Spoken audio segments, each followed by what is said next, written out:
I've ever had.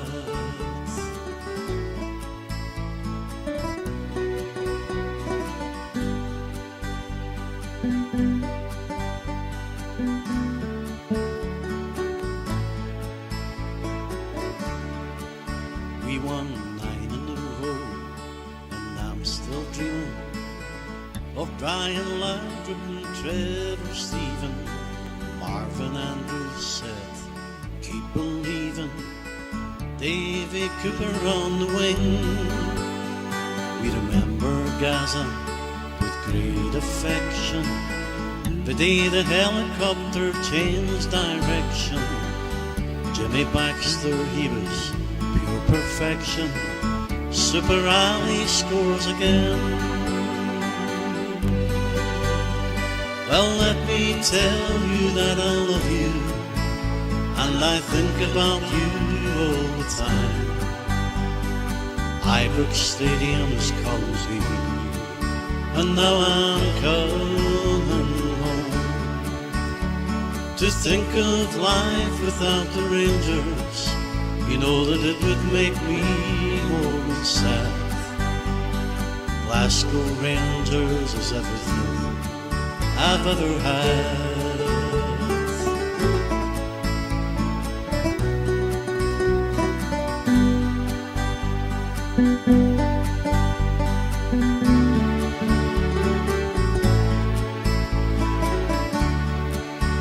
To think of life without the Rangers, you know that it would make me more sad. Glasgow Rangers is everything I've ever had.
And welcome along to the Gers TV. My name's Si Leslie. And I'm Gordon. I'll be over in a wee minute, guys. We're a man down here tonight. We've had a few call-offs in the last minute due to ill health, so we're just winging it a wee bit. So if you can just bear with us by giving us some likes, shares and help us out, that would be fantastic. Gordy, how's things, mate? Good. Just hello to all the viewers. I don't think I've been on a Tuesday night for a few weeks, so it's good to be back in the studio. So welcome along to Gers TV. Simon will be joining us in the chair in a second. If you could just have some like and share for us, please, that'd be great. And we'll get the show started. So a few topics to cover tonight, as you'd expect. We've got the Kilmarnock game on Sunday to look back on, and on top of that as well, I think we might discuss the Old Firm game coming up on Saturday, Simon. Of course, big game, massive game, will be the main talking point. Mark Aitken just told us now that there's 20 more games for the SPFL Part TV deal. So that must be a new deal that's just came in recently. I've not heard this news. Even more live embarrassments like the referees on the weekend. Gordy. Yeah, just so you know, everyone's got a Gers TV first tonight. The Gregory picks are out for the comments. Quite right. So there we go, first time ever on the Gers TV wearing my driving glasses. So, hello to David, Mark, all the regular viewers, hello. Good to have you along tonight. And we'll start the show proper just a few seconds. So, first up, before we go on and talk about the Open game, we had a 4-1 victory on Sunday, and not a lot to talk about the first half, but we'll go through it in chronological order as always. So game kicks off, and within again first 15 minutes of a game, we find ourselves behind. And for me, before I let you come in, just for me, it's just a symptom of our defence for the last couple of years. Left hand side, Borna Barisic, gives the ball away, gets cut in, cuts out, the corner player cuts in, then cuts on the outside, swings the ball across, and the right hand side, Tavernier struggles to defend, and then it ends up being an own goal. So, kind of symptomatic of Rangers' defence this season, Si, would you agree? Aye, no, 100%. I'm just adjusting the focus a wee bit on that. It's trying to be an all-rounder here. That should be a wee bit better. Gordy, we've got one in chat, and we were having a laugh and a joke about it, but I did say to you, if I was a betting man, which I'm no, I would actually bet on Kilmarnock to score first, just because of the way our seasons went. That said, I thought Rangers started okay. I thought it was a good, we wanted high tempo, we wanted a push, and we wanted to try and get goals. Yeah. I thought the first 20 minutes, now I don't mean against Rangers, I mean in general here, I thought the refereeing standard was appalling. Don't think the VAR and the referees had spoke to each other correctly. I don't think anybody really knew what was going on, and it made a mockery of it. However, silly goal again for Rangers to lose. If we do that at the weekend against Celtic, we'll be right up against it. Yeah, I mean, you're right. Honestly, I try to blank out the first 10 minutes. It was an absolute travesty. You know, the game, I've never seen it like it in any game of football. The first kind of 10 minutes, it was just, you know, there was two decisions, and you know, obviously we get the, I don't know, it's... There's a big major problem with Scottish football. Maybe it's happening with other places, I don't know, but referees don't make decisions anymore. What's happening now is if it's a 50-50, they just leave it, and VAR will call it back. Linesmen are now, what we call linesmen nowadays, but they're doing the same thing. The issue with VAR, I said right from the start, I mean, in theory, I'm in favour of VAR, and because it cuts out this, you know, in theory it should cut out all the mistakes. However, what I said right from the start 2 years ago is that it's just referees that are making the call. So if your referees are at a low standard, which they are, which unfortunately they are, then that's going to be replicated in the decision making. And 100%. So there's a couple of things that really angered me with the game at the start. Was it this new thing that seems to be coming out as the drop ball, the bounce up, call it what you want, because it's not really a bounce up, because majority of times they've already decided which team are going to win the ball. In that case, why not just give them a free kick? Yeah. So I think it's an unwritten rule that the referee tells they're supposed to decide that he's got to do a bounce up, and just for an example, on this occasion, Kilmarnock have to win the ball. Rather than giving him a free kick, Kilmarnock's to win the bounce up. But if that's the case, why does he not speak to the Rangers players and tell them? So he doesn't do that, and Dessers goes through on goal. He brings it back. So at this point, you think the referee will speak to the Rangers players and tell them what he's doing here. He doesn't do it. The Kilmarnock player arses about, doesn't he go for the ball? Cantwell runs in and wins it, and he brings it back again. People are watching this all over the world. It's a farce.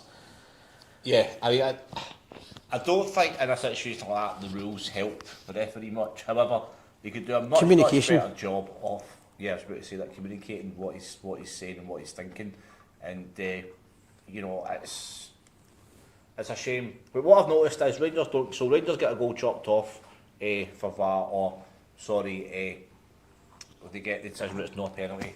Right, now what I've noticed with Rangers this season is that when a decision goes against Rangers, the heats go down for a good 10-15 minutes or so, and then again on Sunday that happened, the heats go down and Kilmarnock take the lead. Yeah, which was Kilmarnock had 10 men for the majority of the game, right? We beat them 4-1, and Kilmarnock didn't have a shot at goal. Aye. It was an own goal. Yeah. That's how bad our defence can be. I thought for the, obviously, we get the penalty then, to have, it's not a bad penalty if my memory serves, it's actually a great save for the Kilmarnock keeper, to be honest. Tav hits it low, hits it hard. The problem is he hits it, it's a similar place he puts the ball. 9 times out of 10 that's going to be a goal. Goalkeeper guesses right and he's agile and gets a strong hand to it. So you've got to say to your players when they hit a penalty, if they hit the target, then that's what you want really. And then after that it's up to the keeper to make a good save, which he did. Then again, heads go down, we missed the penalty, heads go down. We look disjointed, we got all over the place, we didn't have a formation, we didn't have a fluid system, a fluid passing game. There was nothing. There was just nothing, and I thought that although it was, you know, a decent goal in the end, I just thought that we were lucky to get the equaliser before half time, and I thought, you know, there was an incredible amount of time wasting, and I get why these teams do it right, but it was really frustrating. The Kilmarnock goalkeeper was time wasting for the first minute of the game. Yeah, I mean, see when you're Rangers and it's come to the business end of the season, and instead of talking about how good we're playing and how fluid we are, how many good goals we're scoring, see when we start talking about the other team's time wasting and refereeing, that concerns me, because it shouldn't matter. It shouldn't matter to me. Well, it probably helped in the respect that that's why we got a late goal, because the goal was in added time with Silva. Yeah. But there was something just I wanted to pick up before that. There was 2 penalty decisions, the one they gave and the one before it. I thought the one before it was more of a handball. The sending off regarding it, I think, is you just got to go with the rules. I don't agree with the rules, but the rules are it's a sending off nowadays. Silva, he takes his fair bit of stick, but he's in the right place at the right time and made it look easy. But what a great ball it was! And when the ball went in, immediately Ibrox kind of came back to life. I think everybody realised we've got a good chance here, because we spoke about it before the game again on the chat that we probably want to score 4 goals. Yeah. So half time comes and goes. We'll talk about the Rangers atmosphere and a couple of things that have happened this week at Ibrox and whatnot after. But we'll talk about the Kilmarnock game. So we come out the second half, made some changes at half time, and to be fair, excuse me, we did okay the second half, but I just think we lack that killer instinct. I think if it was the other team for Glasgow, 10 men at home, last part of the season, where it could come down to goal difference, we should have went all out for 5 or 6. We should have, but it doesn't help with the first. Again, this is going to sound like I'm picking on Dessers here, but the first minute of the second half, he's right through in goals. He's got 2 chances to shoot, and he fluffs the second. First one, he doesn't even try to score. He just tries to shoot. He's missing open goals. He's missing cells. He's missing all sorts. Yet he's got his high scoring record still. I've got a point to make about Dessers, which we all have, to be fair, and he has getting to that Marmite stage where you love him or hate him, and he's got a good. So, yes, he's got a good goal scoring record. And a good work ethic. But, so I'll just say it now, but Dessers, the issue for me with Dessers is he's not a natural poacher in the shape of like a Chris Boyd. Mm-hmm. And he doesn't put himself about as much as a Morelos, for me. He's kind of halfway in between the two. But for me, that's not what we want. We can't. I would say I would give Dessers a kind of 5.5 / 6 out of 10 to the season he's had, right? But the problem with this is there's nobody, the other players, the other strikers who could have been giving him competition. One, he's no got competition. 2, the guys that should be coming in are injured. So we can only pee with the willy you've got. So on that happy note, second half we get a few goals. We do pretty well. Tom Lawrence comes on, gets a good goal. And we play all right second half. Well, I need to. When you're a football fan, it's easy to criticise, and everybody's a manager or a referee and things like that. When you get it wrong, you get it wrong. See, when we brought Lawrence on, I was going nuts because I thought it was a right decision. I thought after his performance last week, he shouldn't kick a ball for us again. And he comes on, and he did what he done when he first signed for us. He hits a screamer, and it goes in the top corner. Yep. Scores a beauty of goal. It puts us right in the game, 2-1 up. And all of a sudden we're in the ascendancy, and I thought fair play to the guy, because he must have been a downer after that miss last week. He's still not fully fit, but to be fair, what a finish. Also, when we brought on Ben Davies, I done the same thing again. I was like, what the name of God's happening here? Because he's not played for months, he's not featured, he's not been in the squad. But when he came in, now I'm fully aware we were playing against 10 men, but credit when due, I thought he had a great game. When he came on, he looked really settled. Yeah, and he scored his first goal in a few years.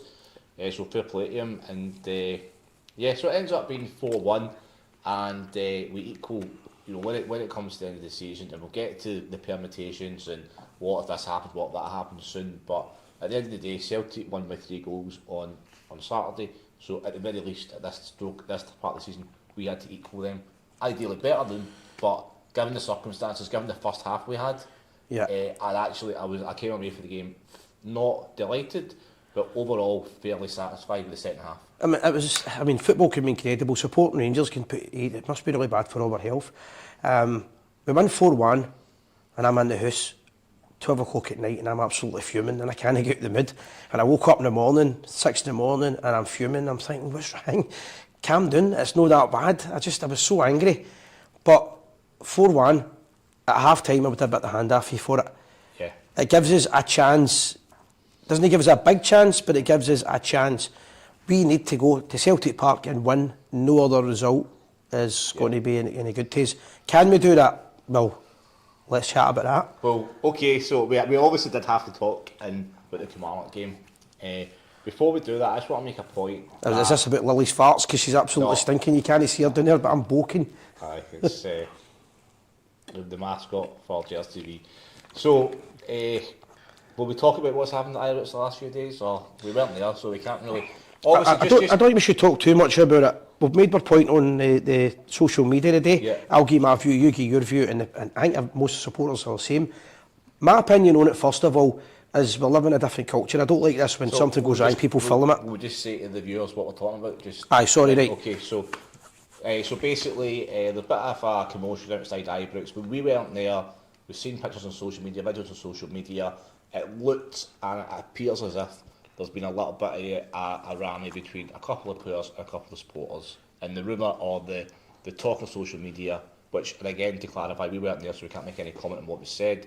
It seems as if they were trying to maybe wind up the players or question their maybe bottle or whatever.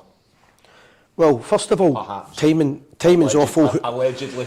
For people who were heckling the players, it's no very good timing when at this point in the season we're trying to get the morale up and heckling the players. And I've never really seen Borna reacting like that before. And I've only seen a bit of the video with Butland, and I don't know him, so I've never met him in my life. I couldn't say I'm fact here, but I think he's been quite loyal to Rangers. He's been a good goalkeeper, and he seems to enjoy the fans, and I don't think it's in his character. So something happened that upset him, and I just wonder why people would be, grown men that are, especially if they're no kids, why they would be hanging about after a game, go to the pub, go and enjoy life. But why would you be doing that? And certainly why would you be need to shout at players after a 4-1 win? So I wasn't happy with it, but to reiterate, I wasn't there, so I don't know if I missed it on it.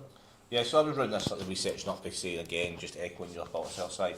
I think that, you know, if we want the players to be able to mingle with the fans, there's a time and a place. If you want to boo or heckle during the game, personally, that's I fine. don't do it. It's up to you. You pay your money, make your choices. That's up to you. But if you know, let's face it, it's going to be 80%, 90% kids under 16 there looking at a wee autograph. Give them their day, give them their minute, and give them their day, and let the kids get a wee interview, a selfie, a chat with the players. Yeah. It's for the kids. That's the whole point. It's not for guys to get 10 tops for eBay every week. And if that keeps happening, they'll just, as we said today, they'll just block it off. They'll make it inaccessible, and there'll be a divide between the players and supporters, which we don't want. So please, if you want to protest or boo or whatever you want to do, time and a place for it, I think. We need to get behind the club as much as we can now. I was as angry as anybody at the weekend, and as I said, I was up all night. But bottom line is, it's touch and go now. This team could win a treble. Right. So let's start talking about it then. So we're going to Celtic Park, and first thing. Early kick-off. I don't like early kick-offs. Players don't like early kick-offs, I don't think. It's going to be a really hard game. It's going to be, the atmosphere is going to be toxic. The press have been built up for it already, shall we say. Rangers just need to go and win, and at the end of the day, if you want to win titles, you need to win these games. I don't think you can win the league. I know Souness said this many years ago, maybe before your time, he didn't mind winning the league if he didn't beat Celtic, but he said when he left Rangers, he doesn't agree with that anymore. I think you need to beat them. I think you need to beat them. I think that if we break it down, so overall thoughts, then we'll talk about a bit of detail about the team and formation and tactics and whatnot. So first of all, I think you're absolutely right. I think that, I mean, when was the last time we went to Parkhead and won? Was it under Gerrard? Gio. Under Gio. So I could be wrong with that. Gio got a win there. I think I do genuinely. I don't want to upset you. I think you are wrong with that. I think we won the semi-final at Hampden under Gio, but I don't think Gio. No, Gio. I'm sure Gio didn't go to Parkhead and win. His first game we lost 3-0. Second game we lost 4-0. Could be right, man. My head's busting because I'm running a bit mad here. I believe that the last time we won at Parkhead was under Gerrard. And to be fair, under Gerrard, we never showed them any fear. Yeah. And we've never had that. We've never replaced that attitude. Yeah, we haven't. And I think that if a Rangers team can't go to Parkhead in 2 or 3 years and beat Celtic, then we don't deserve the league. No, I agree with that, 100%. I think we need to pack the midfield and we need to believe in ourselves. But the big thing is, because I know you're going to comment on this, and I know you're going to think it as well, and everybody watching think the same thing, don't fanny about in the first 5 minutes, Tav. Don't do it. So do not do it. Let's break it down, right? So, first choice goalkeeper Butland, no debate. No doubt about that. Goals, right? So the first debate we're going to have tonight, I think, and let us know what you think in the comments, etc. Ryan, if you're watching, if there's any questions or comments on Twitter, feel free to cut and paste. I will got Ryan watching, Mark Aitken's watching, Karen. We've got hundreds of people watching on Twitter. Karen Smith's watching, and Davey Hutchinson, and 200 on Twitter. We've got loads and loads watching Twitter tonight. So search Gers TV on Twitter, please. Gers TV _official, and you can watch us there as well. Okay, so feel free. We're going to start talking about. We'll try our best to get the questions in because we're only going to get so many because there's only 2, so we can't really do the multitasking. Yeah, and I'm it's bad enough when there's 4 A's. Gers TV debut for the Specs tonight to see. Right, so team. Butland's in goals, yeah? Yeah. Absolutely. Right, first controversy, left back. We've got... Ridvan's came back into the team and he played well. Barisic is fully... Ridvan fit? Well, that's what I was going to say. Is he fit enough to start to Parkhead? Or do you go with Barisic, who is, I think, leaving the club and he's on his way... He's on a downer, no an up side when it comes to it, but however, he has scored at Parkhead before, hasn't he? I think he had a win there anyway. He had a win, yeah. I would certainly say Barisic would be the favourite because of the fitness aspect, because Ridvan didn't play long enough. Ideally, I would play Ridvan, but I think he'll start with Barisic. Okay, so Eric Salo, hello Eric, believes Ridvan should play, no controversy. I think if it was a choice between a fully fit Ridvan and a fully fit Borna, this season, going in the form, I would go with Ridvan. Yep. However, is 100% fit Borna better than an 80% fit Ridvan? No. At this game, I think you need your players, and you need to go with the fit players, the players that are match fit. Right. And I would rather Ridvan was playing. I would rather, but I just don't know if he's no fit. Yeah. So the comments are certainly backing up Ridvan. Yep. As I say, I that's the question I've been asking myself for the last couple of days. Basically, since I was going to say 2:15 on Saturday, Sunday, but it was like half an hour injury time. So since basically 3 o'clock on Saturday, Sunday even, in my head it's been a fully fit Borna or an 80-85% fit Ridvan. And for me, I'm not sure, to be honest. I honestly don't know. I think that he'll probably play it safe and go with Borna, but here's a spanner in the works. What about moving Sterling to left back? I would be totally against that. Yeah? I think for Rangers to win the game, Sterling needs to play in the middle of the park, because the other option is playing him up right wing. Right, I wouldn't do that either. Middle of the park, Sterling's got to dominate. This is going to be a battle, and I don't think we've got a problem with ability. I think we've got a problem with mentality, and it's going to be like a war. And if we're not up for the fight, we'll lose. We're not going to. Rangers have not had a penalty at Parkhead. They've had 1 penalty in 23 years at Parkhead, so we're not going to get a penalty, right? So it's going to be a war.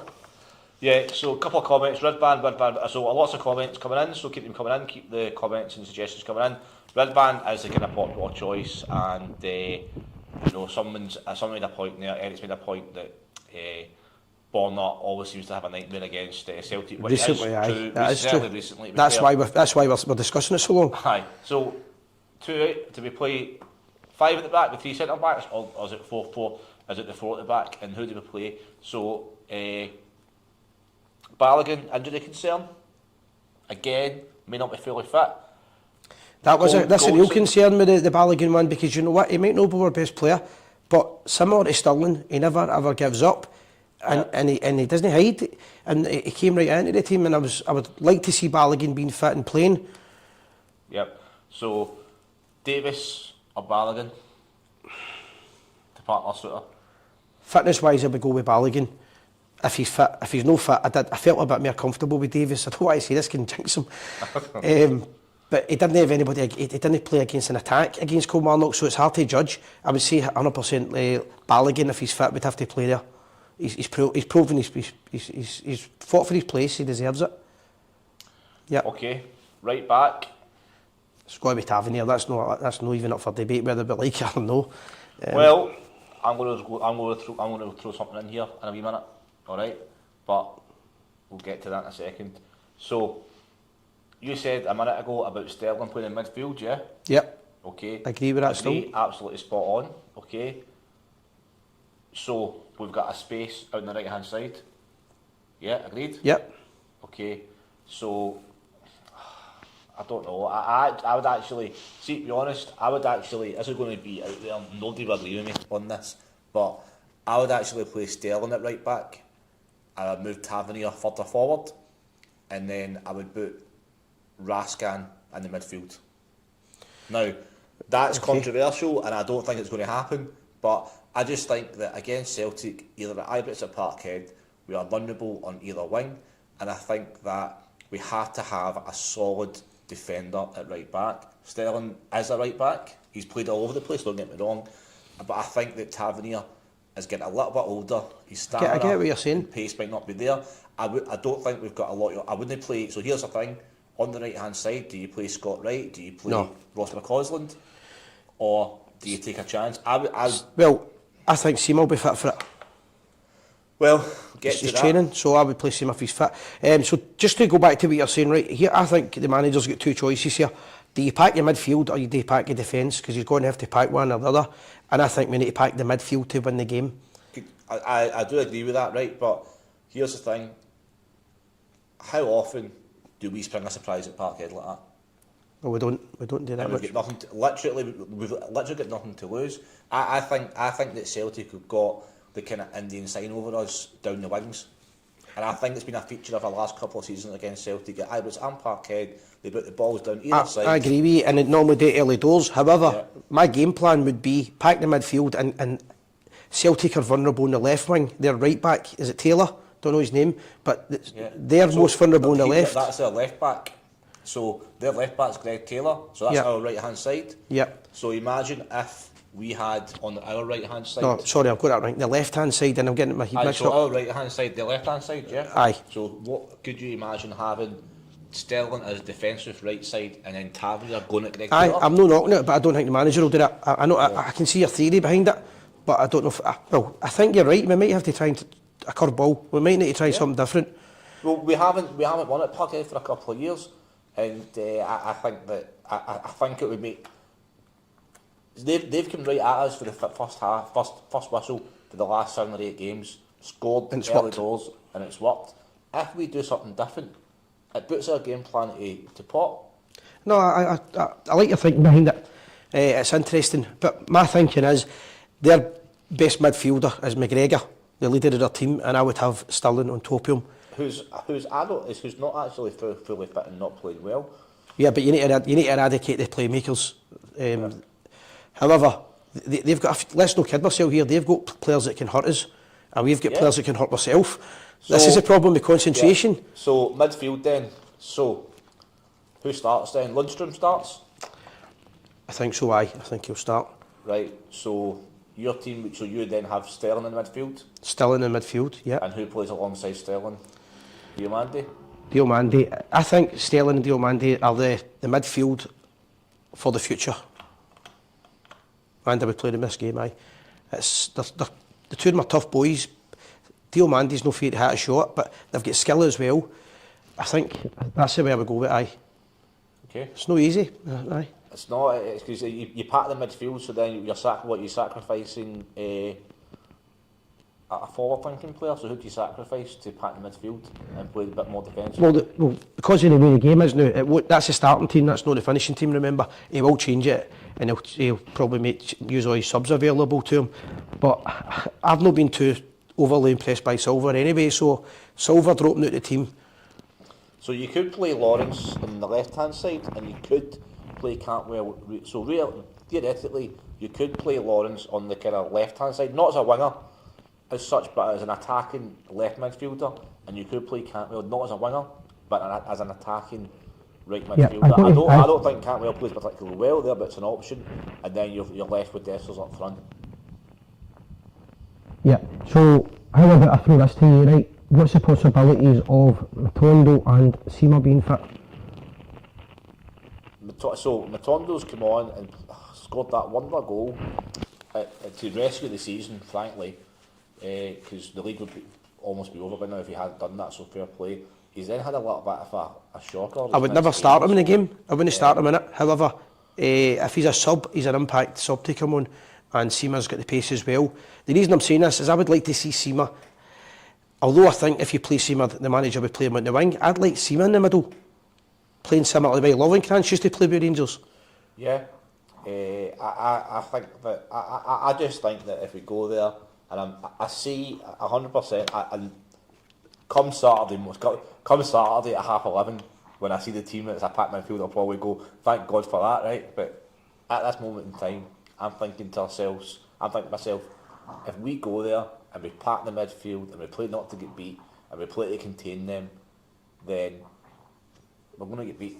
I've never been a fan of that, so that's why I think, there's 3 games to go, we're 3 points behind. Go for it.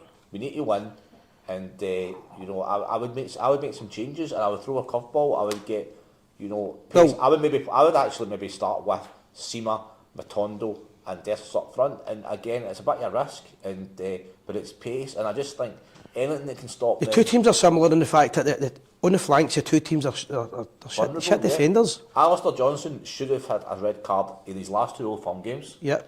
Greg Taylor is decent, but he could be got at by, a Seema going right at him. So I think, I don't know. I get what you're saying. So to back up what you're saying here, I think that the game's going to be won as much as ability is going to be won with Bottle and the right mental attitude. And when I say the mental attitude, concentrating, no losing goals in the first minute, the first half, the second half, and things like that, last minute goals, but also from the manager. So to back you up on that, the manager's going to have to.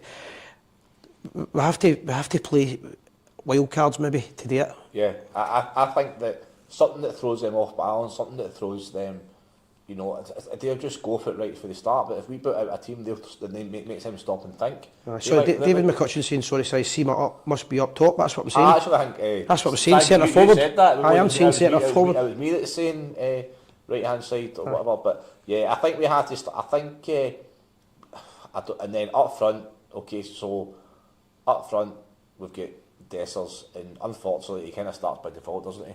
Or fortunately he starts by default. Or, as Ryan said a few minutes ago, does Roof come in for a swan song? A swan song? A swan song. He's cultured French. I don't know. I really don't know. I think some teams were hard on Dessers, right? Because he runs about and he's covering at the park. He's doing the job that the manager wants him to do. Yeah. Does Roof deserve to?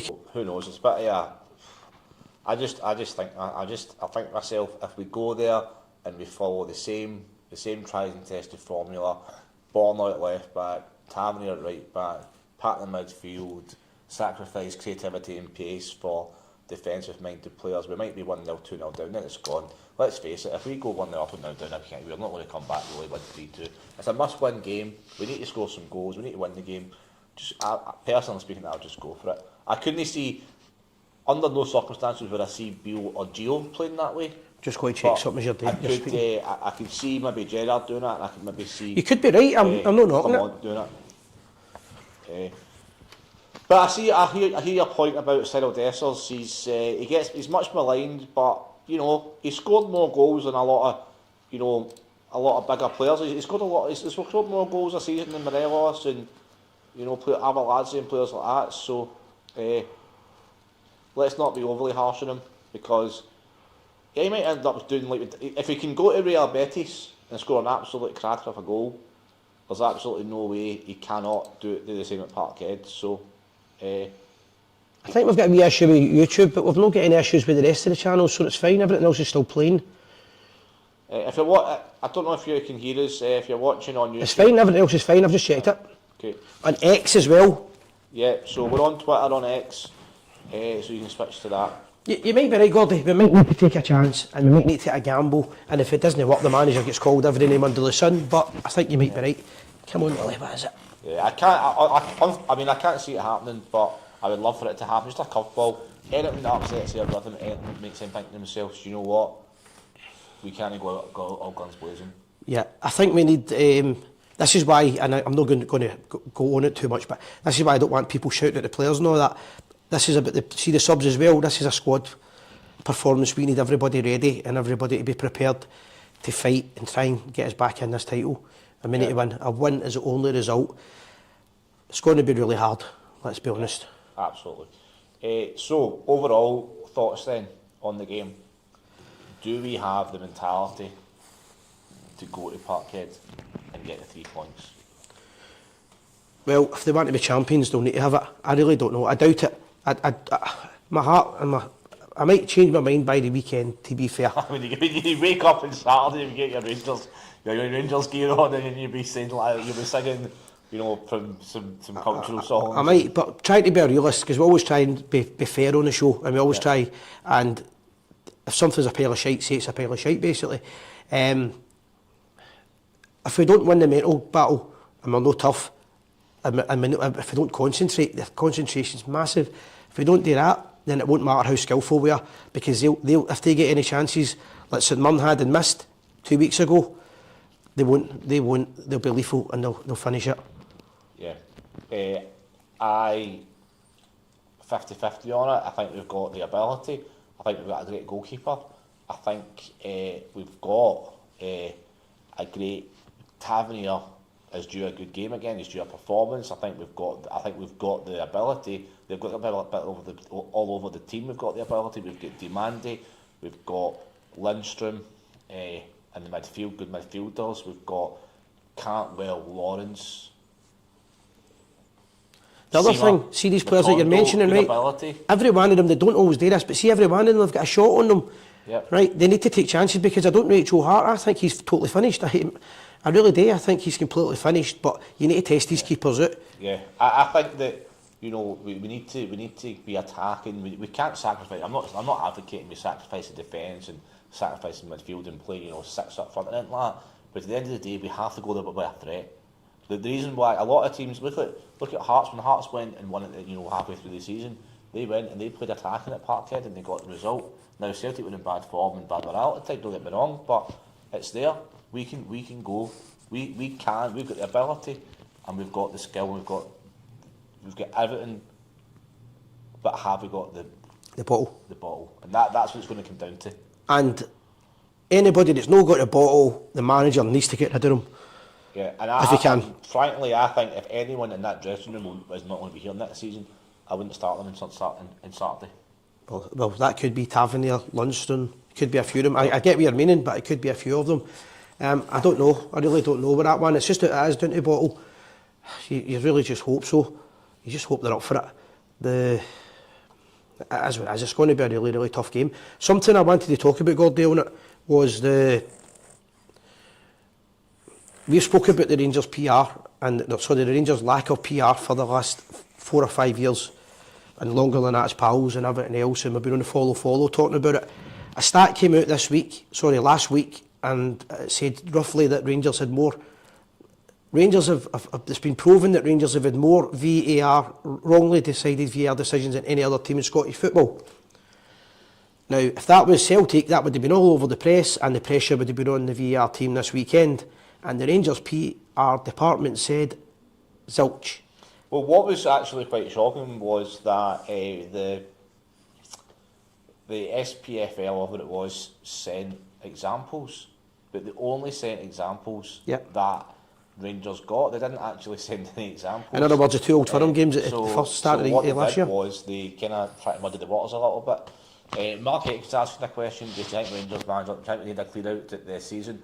I think you'll find there'll be a lot of Rangers players leaving in the summer, but we'll do a show about that at the end of the season, I'm sure. That, a lot of that will depend on, I mean, let's hope, right, but if Rangers were to win the treble, then you couldn't really be chasing them out the door. But at the same time, there's a lot of players that's time up. There's a lot of players that are just injured, too injury prone on a big wage. You get guys, I mean, I love Ryan Jack to bits, I think he's great, but at the end of the day, if you're playing 20 games over 3 years, He's finished. And you're Kemar Roof, I love Kemar Roof as well, I think he's a great finisher. We can't, we haven't, again, he'll be on 25 grand. we can't afford to keep them. Yeah, he'll be on 25 grand a week. And another seen him on the moaning mood tonight. Do you remember about 4 months ago, we done a show and we were talking about, because everybody spoke about it, Rangers' biggest signing of the season was bringing back the doctor. Well, a fat lot of good that's done, isn't it? Because since the doctor's come back, everybody's... The doctor's... we've still got all these injuries. If you remember it, all the players were saying... Dr. Doolittle. All the players were saying that the manager's back, the manager's got the doctor back, and that's going to solve all our problems. What is happening with the injuries? Rangers players get injured on the Saturday, they go into Ibrox on the Monday, and then the manager says, you need to go see the doctor, the players go, no, I ain't that bad. You know what I mean? And then we get told they're going to be back in 2 weeks. Redvan was only going to be out for 2 weeks. So I think, first and foremost, there has to be a bit of a clear out of the players. But then it's strange because you look at somebody like Philip Hollander, right? Now, Philip Hollander was out for about a season and a half with us. And then before that, he only played half the time. He's went to another club and he's played every single game. Aye. Literally every single game. He's on the verge of a big money move now. He's been rumoured to he's been looking up. He's been rumoured to go to some big clubs again, and he's back in the Swedish national team. Well, that's interesting. It can't be bad luck. It's not bad luck. Well, there's something wrong with our medical department. Now, Philip Clement actually called it out 6 months ago when he first came over. He knows the situation there. It needs addressed. It needs addressed. There's something's happening. As either there's something wrong with the training, or there's a misdiagnosis going on. Maybe it's something wrong with the equipment. Maybe it's something wrong with the doctors and physio's ability. Maybe it needs a full overhaul. Maybe it's something wrong. Maybe there's misdiagnosis going on. But there's certainly, it seems to me that they're certainly bringing some of the players back too quickly as well. Aye, and Clement did say when he first signed, I won't be playing players who are injured. That's been happening in the past. But I think, don't get me wrong, his hand's been forced a wee bit. The deal is out for 3 months with a cheekbone and then he comes back and he gets a fractured knee or whatever, do you know what I mean? Like, you can't make it up. So that's a problem I've got as a medical department. I've also got a rant about the youth department. This boy is at Zed Jacobs. He's hardly been at the club, but he was getting the youth players to play with bare feet and things like that. Apparently the youth players all despise him. How many times have youth coaches come in the last 10 years that are going to be the next big thing? Our youth department's non-existent. Yeah, I mean, it's just sometimes it's luck that guys like McCall can come through, but we do actually have. I mean, we won the Youth Cup finals. Big shout out to the youngsters beating Aberdeen. Aye, that's fair play with that. So we do have you do some decent youngsters, and there's some good young Scottish boys in the SPL as well. We've got the boy at Motherwell, Lennon Miller. There's David Watson, I think his name is, just won Player of the Year at Kilmarnock. Danny Armstrong as well. Connor Barron up for Aberdeen. Lewis Ferguson's been named the best midfielder in Serie A midfielder of the year. But people like Pirlo and Baggio get that accolade. And yeah, people were saying we can't sign him because he's a Rangers fan. He's Scottish, and you're like, this is incredible. This is the guy that's went to Italy. What are you doing, Doug? Been there player of the season. He's got injured now, but he's just won Serie A midfielder of the year. And Rangers fans a few years ago. Pretty much what they're saying about Shankland. Pretty much what they're saying about Shankland now. Oh, he's not good enough, he's Scottish, not good enough for Rangers, etc. It's nobody, we've spoken about it that many times. Rangers had 40 attempts at goal on Sunday, and we scored 4 goals. Right, here's a question for you. This is what I was going to put up. So we put a post up yesterday on the social media regarding the thoughts on this. Right, so here's a thought. Right, 5 minutes to go on Saturday at Parkhead. Right, ball goes over the top. Rangers strikers 1-on-1 with Joe Hart, 10 yards out. Who would you rather in that position? Dessers or Shankland? Shankland, every time. Shankland every time. Now, that's not to say that Shankland's going to be here for 10 years, but I genuinely, hand on heart, think that if we'd bought Shankland in the summer, we'd have won the league this season. No, I agree with that. I think it's a no-brainer. Well, by the time we buy him, our fans that don't like him, then they'll be saying he's a dud. No, he'll not be a dud. By the time we sign him, he'll be like signing off Garner. It'll be like signing off man. So yeah, I get it. Like, you know, people look at there's a bit of a snot. I think you hit the nail on the head. You said that a few times over the months. It's a snobbery about Scottish players. People forget we have to have at least 8 For the Scottish rules. players registered in Europe, right? Yeah. Now, what's going to happen if we're full of these, you know, foreign players who are good? Don't get me wrong, but what's going to happen in European games when we bring in, you know, we need to bring in the, you know, the youth players and play. We need. Rather than players, we need. It needs to be addressed. Yeah, we need to be addressed. So we need to bring in some Scottish players, and you know, Shankland. You get somebody like Shankland. You know, I don't think he would maybe start every single game.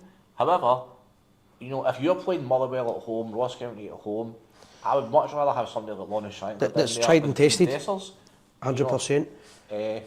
so Duncan Cameron's making the point. Hi Duncan, hope you're well. Lewis Ferguson was good enough. Exactly. There's such. It's incredible. It's incredible. We can't afford to buy him now. See if he's fit again when he gets fit. He's 30 million. Juventus are after him for 25-30 million. Aye, It's crazy. That's a goner again, isn't it? I think it's Josh Doig who went to Verona, I think, in Italy. He's cutting it up there as well. So that's a problem with the club because of snobbery, but also it's costing us money because we're going to the market of the English First Division. Yeah, we've bought. Has that really worked? We've bought. I mean, again, much more like we've bought Cyril Dessers for 4 million, 5 million, whatever it was. Same price as Shank would have cost. It's incredible. And you know, Shank Dessers has scored 20 goals. I'm not saying Dessers is a bad player. I don't think he's a particularly great player. Don't get me wrong, and he'll do a job. But at the end of the day, if it's a goal scorer, it depends. If a manager wants to play or somebody that's a pressing forward that want to run about the place, and all means keep Dessers. If you're looking for an out-and-out goal scorer, it has to be somebody else. Aye, no, I agree with you. Another subject just before we finish, because we've not got long to go here. I would ask you the question, Gordy. We've been talking about for a while the set piece expert that we need in.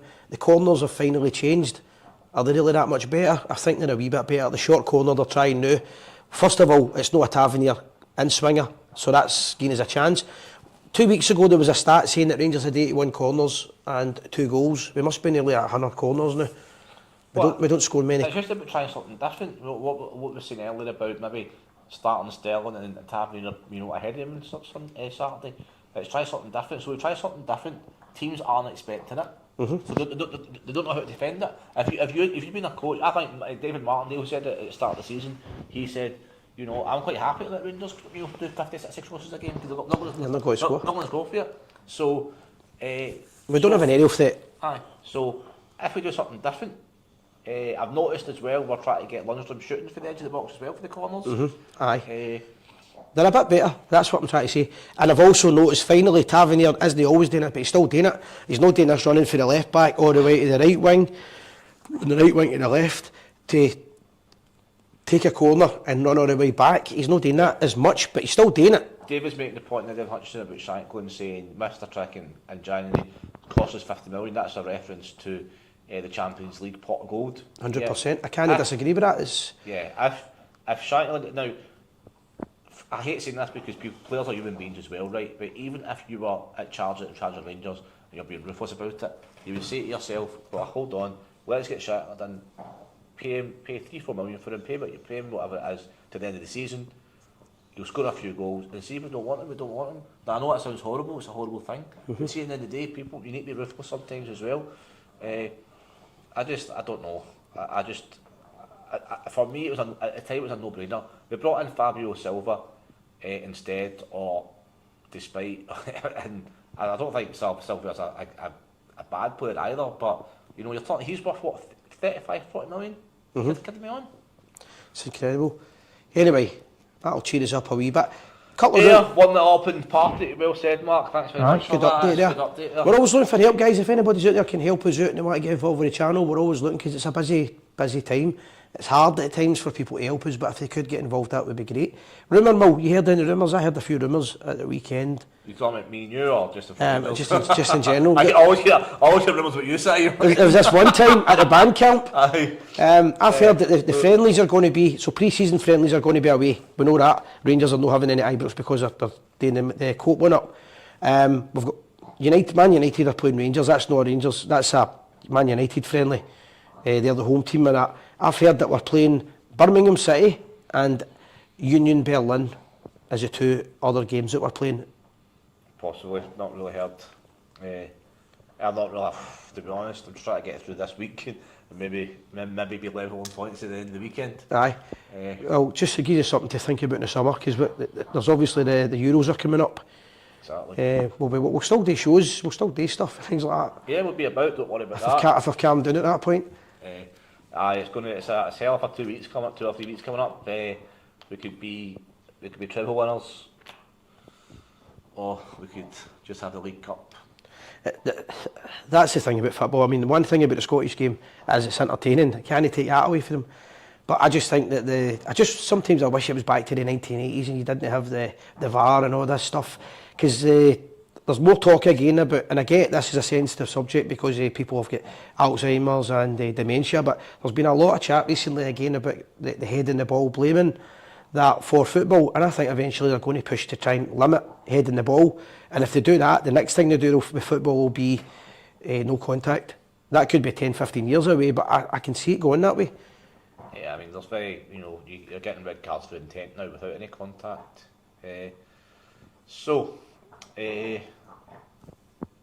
Probably wrap things up in a David Hutchins, just going about David saying there, I think even if the Euros were new on Man, you would have probably played Mark will get you on board helping out. Cheers, mate. I'll be a second string, but the thing about it is it's commercial, innit? It's people that maybe don't get to see Rangers a lot or Man United a lot will go to that game. That is what it is. Guys, it's been a good show. Thank you very much, Gordy, for getting that line. Thanks for everybody watching. Stick with the red, white and blue. It's been a hard season, but we're still winning, fighting. Well, tell you what, if we said when Philip come on, I mean, I remember being on holiday actually, and again, I was on holiday a few weeks ago when we went to the double header. We had not beaten Dundee or Ross County.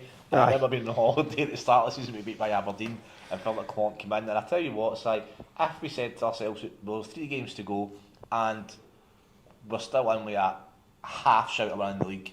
You would take it. You would take it and bite our hands off. So yeah, it's been a frustrating last kind of 6 or 7 weeks with the performances. But at the end of the day, it is what it is. We are the people. 100%. I'd like to shout to Ryan as well. Ryan's been helping us on the feed as well tonight. So thanks a lot for that, Ryan. Guys, we'll be back next week. I don't know if we're going to do a feature at the weekend. I'm away to Stranraer, so I won't be. I'll be on the Salvador Dali. Depends. A lot of it depends. Good friend of the show, David Herd, myself and David are going to try and put something out, a Spotify Old Firm special. Yeah. So we'll advertise that in plenty of time. That should be towards the end of the week. We'll let you know about that. Remember, add us on Twitter. Keep watching the Gers TV. And always remember, Simon, we are the people. Good night.